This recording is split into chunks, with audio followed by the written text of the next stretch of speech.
મારા સસરા મારા પતિને નફરત કરતા હતા, તેથી મિલકતના લોભમાં હું મારા પતિને છોડીને મારા સસરા સાથે કરાવવા ચાલી ગઈ હતી. જ્યારે હું રૂમમાં પ્રવેશી તો મારો જીવ નીકળી ગયો, કારણ કે સસરા તો બહાર કાઢી તૈયારીમાં.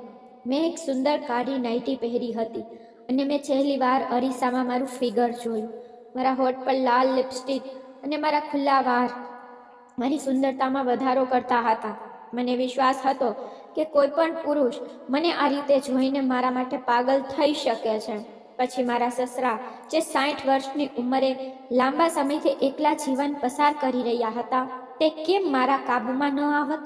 કોઈ પણ સ્ત્રીને એક પુરુષને તેની કાબૂમાં કરવો મુશ્કેલ કામ નથી, અને પછી એક એવો પુરુષ જેની પત્નીને દુનિયામાંથી ગયાને ઘણા વર્ષો થઈ ગયા હોય, તેની ભાવનાને જાગૃત કરવી મુશ્કેલ કાર્ય ન હતું. આ વિચારીને મેં તૈયારી કરી. હું એક એવી ચિંગારી હતી જે કોઈ પણ પુરુષના હૃદયમાં આગ લગાવી શકે છે. મને વિશ્વાસ હતો કે આજે રાત્રે હું મારો હેતુ પૂરો કરીશ અને મારા સસરાને મારા માટે પાગલ બનાવીશ. એકવાર તે મારા હુસ્નના ઝારમાં ફસાઈ ગયો તો પછી આ બધી મિલકત મારી બેગમાં આવશે. મેં મારા વખાણ કરતા જ્યુસનો ગ્લાસ ઉપાડ્યો અને તેમાં એક નશાની ગોળી નાખી. મેં વિચાર્યું, જો તે સરળતાથી મારા કાબૂમાં ન આવે તો આ ગોળી મારા કાર્યને સરળ બનાવશે, પછી બધું મારું થશે. મને આ રીતે જોઈને મને મારા ચહેરા પર હસી આવી કે મારા સસરાનું શું થશે. મને ખાતરી હતી કે તે પોતે મારા પગ પાસે બેસી જશે. હું આ બધી પ્રોપર્ટી ખાતર કરતી હતી. આ મિલકત જેના ખાતર મેં તેના દીકરા સાથે લગ્ન કરવાની ભૂલ કરી હતી. પૈસો એવી વસ્તુ છે જે વ્યક્તિને કંઈ પણ કરવા મજબૂર કરે છે. તે વ્યક્તિને એવું કામ કરવા મજબૂર કરે છે જેને હાંસલ કરવા માટે વ્યક્તિ કોઈ પણ હદ સુધી જઈ શકે છે. અને હું પણ પૈસા માટે પાગલ હતી. મારા જીવનમાં સૌથી મોટી કમી પૈસા હતી, અને હવે હું તેને કોઈ પણ સંજોગોમાં દૂર જવા દેવા માંગતી ન હતી, ભલે એ માટે મારે મારા સસરા સાથે સૂવું પણ પડે. આજની રાતે મારું જીવન બદલાઈ ગયું હતું અને બધું પ્રાપ્ત થવાનું હતું જે હું ઈચ્છતી હતી. જ્યારે મેં ઘડિયાળ તરફ જોયું ત્યારે રાતના 2 વાગ્યા હતા. મને વિશ્વાસ હતો કે આ સમયે મારા અને મારા સસરા સિવાય આ મોટા બંગલામાં કોઈ નથી, કારણ કે તે રાતે 10 વાગ્યે બધા નોકર તેના ક્વાર્ટરમાં ચાલ્યા જતા. જ્યુસનો ગ્લાસ હાથમાં લઈ નાના પગલાં લેતી હું મારા સસરાના દરવાજા પર પહોંચી. હાથ મૂકતાની સાથે જ દરવાજો ખુલતો ચાલ્યો ગયો. મને લાગ્યું કે કૃપાની દેવી મારા માથે દયાળુ છે, પરંતુ રૂમમાં પ્રવેશતાની સાથે જ મારા માથા પર આકાશ આવી ગયું, કારણ કે અંદરનું દ્રશ્ય જોઈને મારી આંખો સામે અંધકાર હતો. કારણ કે મારા સસરા તો ત્યાં કપડાં વિના બંગલો, બ્લેક બેલેન્સ, લક્ઝરી કાર, ખબર નહીં શું શું હતું, પણ જે હતું તે બધું મારા સસરાનું હતું. અને આ એક વાત મારા દિલને ચીરવામાં ઘણી હતી. મેં આ ગેરસમજમાં મારા પતિ સાથે લગ્ન કર્યા હતા કે તે કરોડપતિ પુરુષ છે, પરંતુ લગ્નના બીજા જ દિવસે મને મારા પતિની ઓકાત જોવા મળી અને મને મારા નિર્ણય પર પસ્તાવો થવા લાગ્યો. કાશ મને લગ્ન પહેલા ખબર હોત કે આ બધું મારા સસરાના નામે છે અને મારા સસરા મારા પતિને હદ બહાર નફરત કરે છે, તો મેં મારા પતિને બદલે મારા સસરા સાથે લગ્ન કર્યા હોત, કારણ કે મારો એક જ હેતુ હતો અને તે માત્ર પૈસા મેળવવાનો.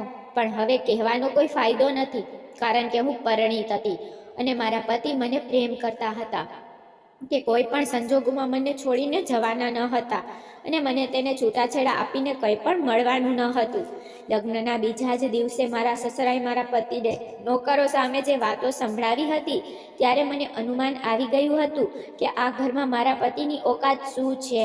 મારા સસરાએ તો નોકરોની હાજરીનો ખ્યાલ પણ નહોતો કર્યો અને મારો પતિ માથું નમાવીને ઊભો હતો.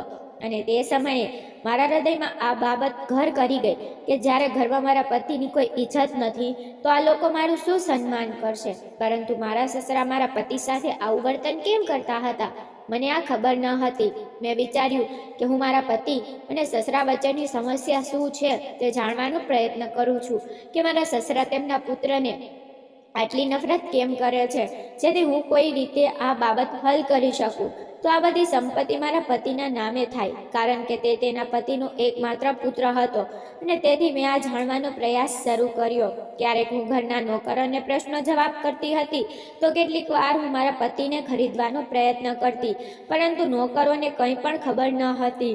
દરેક વ્યક્તિ એમ જ કહેતું કે મોટા માલિક ગુસ્સાના તેજ છે, તે નાના માલિક સાથે આ રીતે જ વાત કરે છે અને જ્યારે પણ હું મારા પતિ સાથે કોઈ વાત કરતી ત્યારે મારા પતિને પોતાના વિશે એક શબ્દ પણ સાંભળવો ગમતો ન હતો. જ્યારે પણ હું મારા સસરાનો ઉલ્લેખ કરતી ત્યારે મારા પતિ ગુસ્સામાં આવી જતા. તેથી સમય પસાર થતાં મેં આશા ગુમાવી દીધી અને હું નાની વસ્તુઓ માટે પણ તરપવા લાગી. પરંતુ મારા પતિ પોતાના પિતાના બિઝનેસમાં એક નાના વર્કર હતા અને મારા પર લૂંટાવવા માટે તેની પાસે પૈસા ન હતા. તેને ફક્ત પગાર મળતો હતો અને તે મહિનો કાઢતા હતા. જ્યારે પણ હું મારા પતિ સાથે કંઈક જીદ કરતી ત્યારે મારા પતિ તેનો હિસાબ લઈ મારી પાસે બેસી જતા કે આ વસ્તુ તેના પગારથી નહીં મળે અને મારા શરીરને આગ લાગવા માટે પણ આ જ વસ્તુ ઘણી હતી. દિવસ પસાર થતા મારામાં બેચેની વધી રહી હતી. એમ કેવું કે હું મહેલમાં રહેતી હતી પરંતુ મારી સ્થિતિ નોકર જેવી હતી. પહેરવા માટે સારા કપડાં ન હતા, ન તો ઘરના નોકરો મને કંઈ પણ માનતા હતા. જો કોઈનો ઘરમાં સિક્કો ચાલતો હતો તો તે મારા સસરા હતા. ખોરાક પણ તેની પસંદનો જ રાંધવામાં આવતો હતો અને મારે પણ તે જ વસ્તુઓ ખાવી પડતી હતી. જે સસરા ઓર્ડર આપતા હતા એ નિયમ પથ્થરની લકીર માનવામાં આવતો હતો. આ બાબતે મેં મારા પતિ સાથે ઝઘડો કર્યો તો તે કહેતા કે તું અહીં રહી શકતી નથી તો આપણે ભાડાના મકાનમાં જઈશું. આ સાંભળીને મારું મગજ વધુ ખરાબ થઈ જતું. હું સ્પષ્ટ ઇનકાર કરતી કારણ કે મને રહેવા માટે આ આલિશાન ઘર તો મળી રહ્યું હતું જેને હું છોડી શકતી ન હતી. મેં મારા બધા મિત્રોને કહ્યું હતું કે મારા લગ્ન એક ધનિક ઉદ્યોગપતિ સાથે થયા છે અને જો હું હવે ભાડેના નાના મકાનમાં ગઈ હોત તો મારું નાક કપાઈ ગયું હોત. પરંતુ થોડા મહિનામાં હું સારી રીતે સમજી ગઈ હતી કે જો મારે પ્રોપર્ટીનો પૂરો આનંદ લેવો હોય તો મારે મારા સસરાનું દિલ જીતવું પડશે. પછી ભલે મારા પતિને આ ગમે કે ન ગમે. મારા પતિનું મારી નજરમાં હવે કોઈ મહત્વ કે પ્રેમ ન હતું. જ્યારે મારા પતિ મને પહેલા કરતાં પણ વધુ પ્રેમ કરવા લાગ્યા હતા. તેમના જજબાતમાં વધુ તેજી આવી ગઈ હતી. બધા સમય મારા પ્રેમની વાર્તાઓ એને વાંચતા રહેતા પરંતુ હજી પણ મારું હૃદય તેના માટે નરમ ન હતું. હું માનું છું કે ખાલી પ્રેમનો કોઈ ઉપયોગ નથી, તે ફક્ત પુસ્તકો અને વાર્તાની વાત છે. આ દુનિયા છે અને દુનિયા પૈસાની ગુલામ છે. તેથી હું ઈચ્છતી હતી કે મારી પાસે એટલા પૈસા હોય કે દરેક મારા ગુલામ બની જાય અને એવું વિચારીને મેં સુરત સાથે લગ્ન કર્યા હતા. પરંતુ મને શું ખબર હતી કે મારું નસીબ મને છેતરશે. ખરેખર મારા સસરાએ મારા પતિને એક નાનો રૂમ આપ્યો હતો જેમાં વધુ ન તો કોઈ સામાન હતો કે ના એસી લગાવેલું હતું. મને તો એવું લાગતું હતું મારા સસરાએ દયા કરી મારા પતિને આ સ્થાન આપ્યું છે. હું લગ્ન પહેલા તેની ઓકાત જાણતી ન હતી, નહીં તો હું તેની સાથે ક્યારેય લગ્ન કરત નહીં. પરંતુ ભૂલ માત્ર મારી જ હતી. મેં સુરત પાસે ક્યારેય તેની વ્યક્તિગત બાબતો વિશે જાણવાનો પ્રયત્ન જ કર્યો ન હતો કે મેં પૂછ્યું ન હતું કે આ મિલકત કોના નામે છે. હું આ સમજતી હતી કે સુરત તેના પિતાનો એકમાત્ર પુત્ર છે, તેથી જો આજે નહીં તો કાલે બધું સુરજનું જ થઈ જશે. પરંતુ પછીથી મને જાહેર કરવામાં આવ્યું કે તેના પિતા તેને નફરત કરે છે. ઘણા પ્રયત્નો કરવા છતાં હું જાણી શકી ન હતી કે મારા પતિ અને સસરાની સમસ્યા શું છે. તે પછી મેં મારા સસરાનું દિલ જીતવાનો પ્રયાસ શરૂ કર્યો અને તેની સેવા કરવાની ચાલુ કરી. ક્યારેક તેને ચા બનાવી આપતી, ક્યારેક જ્યુસ આપતી, ક્યારેક સારું જમવાનું બનાવી આપતી અને તેની સામે એવા કપડાં પહેરતી જેમાં મારું અડધું શરીર દેખાય. પરંતુ મારી સુંદરતાની તેમના પર કોઈ અસર થઈ નહીં. અને પછી એક દિવસ કંઈક એવું બન્યું જે મારા વિચારોની વિરુદ્ધ હતું. જ્યારે મારા પતિ કામ પરથી પાછા ફર્યા ત્યારે તે સીધા જ તેના પિતાના રૂમમાં ગયા. જ્યારે આજ સુધી મેં ક્યારેય મારા પતિને તેના પિતાના રૂમમાં જતા જોયા ન હતા. મને લાગ્યું કે કદાચ કોઈ અગત્યનું કામ હશે, પણ થોડી જ વારમાં બંનેની લડાઈનો અવાજ મારા કાને પહોંચવા લાગ્યો. બંને વચ્ચે ખરાબ રીતે લડાઈ થઈ હતી.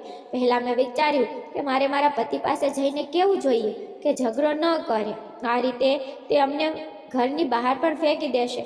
પણ પછી મારા મનમાં એક વિચાર આવ્યો કે જો તે બંને લડવા લાગ્યા અને મારા બોલવાથી કોઈ ઊંચ નીચ થઈ તો હું પણ મારા સાસરિયાઓના દિલથી ઉતરી શકું છું.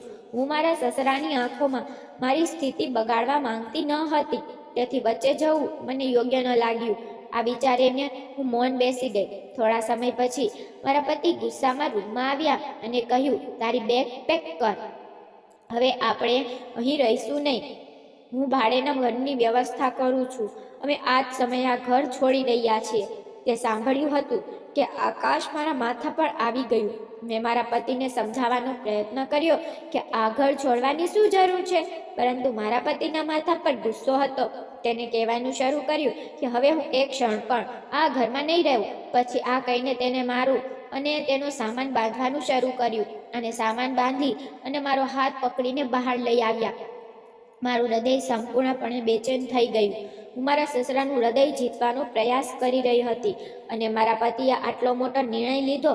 હું આ મહેલ જેવું ઘર છોડવા માંગતી ન હતી, પરંતુ મારા પતિના કારણે મને જવું પડ્યું. તે મને લઈને એક નાનકડા ઘરમાં શિફ્ટ થયા અને તેની નોકરી પણ બદલી લીધી. મારા હૃદયમાં જે થોડી આશા રહી ગઈ હતી તે મારા પતિના નિર્ણયથી નાશ પામી અને હવે જીવન જ્યાંથી શરૂ થયું હતું ત્યાં પાછું આવી ગયું. હું નાના ઘરમાંથી મોટા ઘરમાં પહોંચી ગઈ હતી અને હવે પાછી નાનકડા ઘરમાં આવી ગઈ હતી. નારી અને મારા પતિ વચ્ચે નાની નાની બાબતો પર ઝઘડા થવા લાગ્યા. હું તેને વારંવાર કહેતી કે તમે ખોટો નિર્ણય લીધો છે. એવી કઈ વાત હતી જેના પર તમે તમારા પિતા સાથે આ રીતે ઝઘડો કર્યો? મારી વાત સાંભળીને મારા પતિ ચૂપ થઈ જતા અને ઊંડી આંખે મારી સામે જોવા લાગતા. ક્યારેક મને તેનું મૌન રહસ્ય જેવું લાગતું હતું. પછી એક દિવસ મારા પતિએ મને કહ્યું કે તે અઠવાડિયા માટે વ્યવસાયિક કાર્યથી બીજા શહેરમાં જઈ રહ્યા છે. તે ઈચ્છતા હતા કે હું મારી માતાના ઘરે ચાલી જાઉં. જ્યારે તે પાછા આવી જશે ત્યારે તેઓ મને ત્યાંથી લઈ જશે, પરંતુ મેં ના પાડી અને મારા પતિને કહ્યું કે હું એકલી રહી શકું છું, મને કોઈ સમસ્યા નથી. મારા પતિએ કહ્યું ઠીક છે, પણ મારી ગેરહાજરીમાં મારા પપ્પા સાથે કોઈ પ્રકારનો સંબંધ રાખતી નહીં અને જો તે અહીં આવે તો પણ તેની સાથે વાત કરવાની જરૂર નથી. તે મને બધાથી વધુ નફરત કરે છે અને મને ડર છે કે તે તમને મારી વિરુદ્ધ કરશે. તેણે જે કહ્યું તે સાંભળીને હું સતબદ્ધ થઈ ગઈ અને મારા હૃદયમાં વિચાર્યું કે આ સારી તક છે જ્યારે હું એકલતાનો લાભ ઉપાડી શકું છું અને મારા સસરાને મારી ઝાડમાં ફસાવી શકું છું. મારા પતિની ગેરહાજરીમાં હું તેના બંગલે જઈ શકતી હતી અને આ વિચારીને મારા ચહેરા પર સ્મિત ફેલાઈ ગયું. મારા પતિએ પૂછવાનું શરૂ કર્યું, શું થયું, કેમ હસે છે? હું હસી અને મારા પતિને કહ્યું, હું ફક્ત એવું વિચારી રહી હતી કે જો તમે આ વખતે પાછા આવશો તો હું તમને સરપ્રાઈઝ આપીશ. મારા પતિ મને ખૂબ પ્રેમ કરતા હતા. આ સાંભળીને તે ખુશ થઈ ગયા. મને ગળે લગાવી અને ઉપર 2 દબાવ્યા, પાછળ 2 દબાવ્યા અને પછી જવામાં હજુ થોડો સમય બાકી હતો તો તેને મને ખૂબ પ્રેમ કર્યો. સારી પહેરી હતી તો થોડું પૂજન પણ કર્યું અને થોડું દૂધ પણ પીધું. મેં પણ હાથથી કેળું કાઢી થોડો ટેસ્ટ કર્યો અને પછી તેના જવાનો સમય થઈ ગયો તો તે કહેવા લાગ્યા, હું 1 અઠવાડિયામાં પાછો આવીશ અને પછી તેની વસ્તુઓ ઉપાડીને ઘરની બહાર નીકળી ગયા. તેના જતાની સાથે જ મેં રાહતનો શ્વાસ લીધો અને નાવા ચાલી ગઈ. પણ હવે આ નાનકડા ઘરમાં મને ઘૂંટણ થતી હતી. મારા પતિએ મને સારી જિંદગી અને ઘણા પ્રેમ સિવાય બીજું કશું આપ્યું ન હતું, પણ આ લગ્નનો હવે મારા માટે કોઈ અર્થ જ ન હતો. મેં મારા પતિને ક્યારેય પ્રેમ કર્યો ન હતો. આ તો ફક્ત તેને ખુશ કરવા માટે તેનું મારું શરીર આપતી હતી.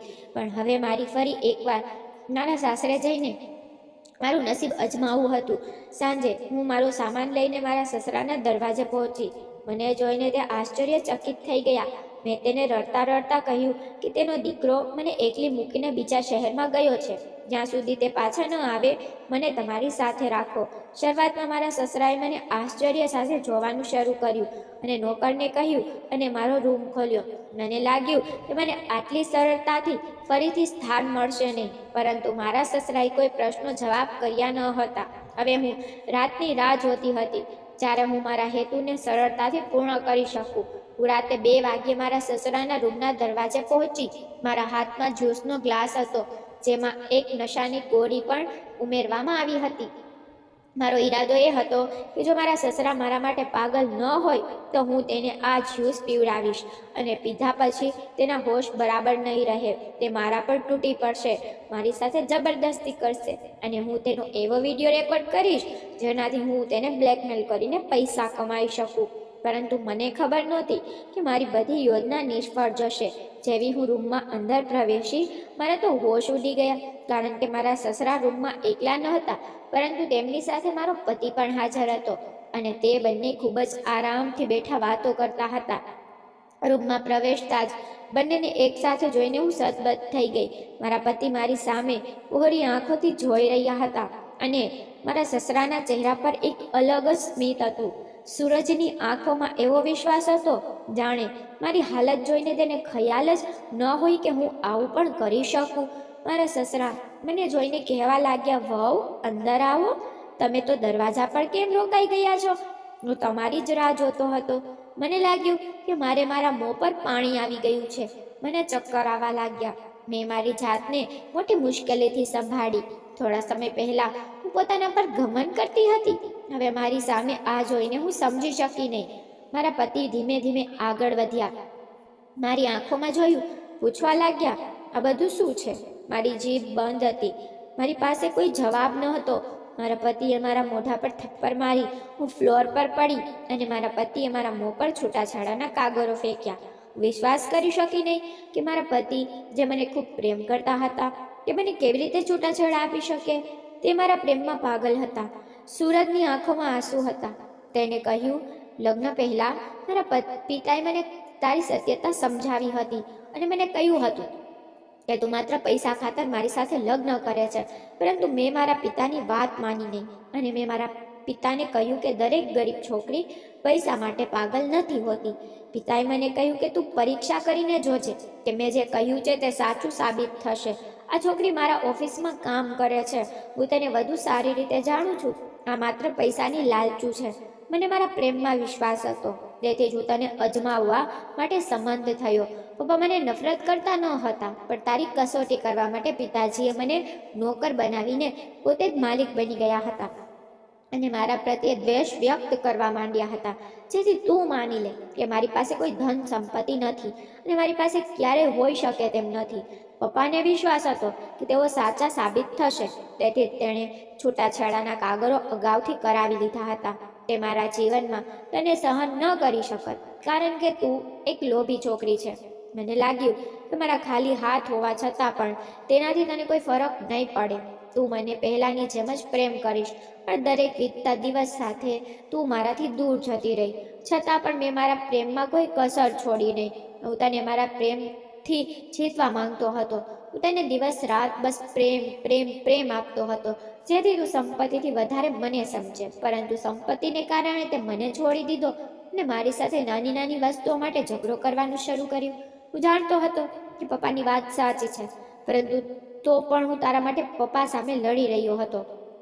જ્યારે એક દિવસ પપ્પાએ મને કહ્યું કે તું તેની સામે અડધા શરીર દેખાય તેવા કપડાં પહેરીને આવી છે, તો હું માની શક્યો નહીં. હું ગુસ્સે થઈ ગયો અને પિતાને તમારા પર આવા આક્ષેપો ન કરવાનું કહીને ગુસ્સો કરવા લાગ્યો. પરંતુ પપ્પાએ કહ્યું કે તે સાચું કહે છે. તેમ છતાં મેં મારા કરતાં તારા પર વિશ્વાસ કર્યો અને તને અહીંથી દૂર લઈ ગયો. પપ્પા મને વારંવાર ફોન કરીને આશ્વાસન આપવાનો પ્રયાસ કરી રહ્યા હતા, પણ તેમ છતાં હું તેના પર વિશ્વાસ કરી શક્યો નહીં. અને પપ્પાએ મને છેલ્લી રમત રમવાનું કહ્યું હતું કે તમે બીજા શહેરમાં જવાનું નાટક કરો અને જોવો તમારી પત્ની શું કરે છે. તમે જાતે જાણશો કે કોણ સાચું છે અને કોણે ખોટું કર્યું છે. અને મેં એવું જ કર્યું અને બીજા શહેરમાં જવાના નામે પપ્પા પાસે આવ્યો હતો. હું હવે જોવા માંગતો હતો કે તું શું કરશ. મને વિશ્વાસ હતો કે મારો પ્રેમ જીતશે અને પિતાની વાત ખોટી નીકળશે, પરંતુ પપ્પાના શબ્દો સાચા સાબિત થયા. મારો ઇનકાર હોવા છતાં તમારો સામાન લઈને તું પિતાજીના ઘરે આવી અને રાતના અંધારામાં આવા કપડાં પહેરી પપ્પાને ફસાવા આવીશ. અલબત્ત તારો ઉદ્દેશ્ય મારા પિતાને તારી જાનમાં ફસાવીને મિલકત મેળવવાનો હતો, પરંતુ જાણી લે, હું અને મારા પિતા હવે તારા કોઈ પણ દગામાં આવશે નહીં. પપ્પા તારી વાસ્તવિકતા વિશે પહેલેથી જ જાણતા હતા, પણ હવે મારી આંખોમાંથી તારી પ્રેમની પટ્ટી ઉતરી ગઈ છે. મેં તને છૂટાછેડા આપી દીધા છે. હવે તારો મારો કોઈ સંબંધ નથી. તેથી આ જ સમયે આ ઘર અને અમારા જીવનમાંથી જા. આ કહેતા સૂરજે ફરી મારા તરફ જોવાની પણ હિંમત કરી ન હતી. મારા સસરા પણ પલંગ પર મસ્તક નમાવીને ચૂપચાપ બેસી ગયા. તેના ચહેરા પર અફસોસ દેખાતો હતો. તે પોતાના યુવાન પુત્રને મુશ્કેલીમાં જોઈને તે પણ ખુશ ન હતા. તેણે ચોક્કસપણે તેના પુત્રની આંખો ખોલી હતી, પરંતુ તેના પુત્રનું હૃદય તૂટી ગયું હતું. મેં રડીને સૂરજ પાસે માફી માંગી, પરંતુ તેને મને માફ ન કરી, પણ અડધી રાતે મને ઘરમાંથી કાઢી મૂકી. હું મારો થોડો સામાન લઈ મારી માતાના દરવાજે ગઈ અને આજે પણ હું મારી માતાના દરવાજા પર બેઠી છું. સૂરજ સાથે વિતાવેલી ક્ષણો મને યાદ આવે છે. બાકી સૂરજ ને હું હજુ ભૂલી શકી નથી. તો તમને વિડીયો પસંદ આવ્યો હોય તો લાઇક, શેર, સબસ્ક્રાઈબ જરૂરથી કરજો. Thank you.